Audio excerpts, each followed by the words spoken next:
ఏ మానవుడు సర్వకాల సర్వావస్థల యందును నన్నే ధ్యానించుచుండును అట్టివాని యోగక్షేమములు నేనే వహించుచున్నాను.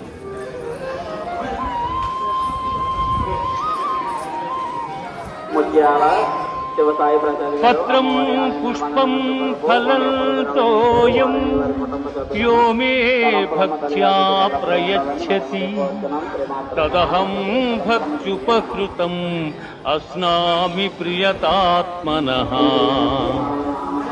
ఎవడు భక్తితో నాకు పత్రమైనను పుష్పమైనను ఫలమైనను ఉదకమైనను ఫలాపేక్షరహితముగా సమర్పించుచున్నాడు అట్టివానిని నేను ప్రీతితో స్వీకరించుచున్నాను.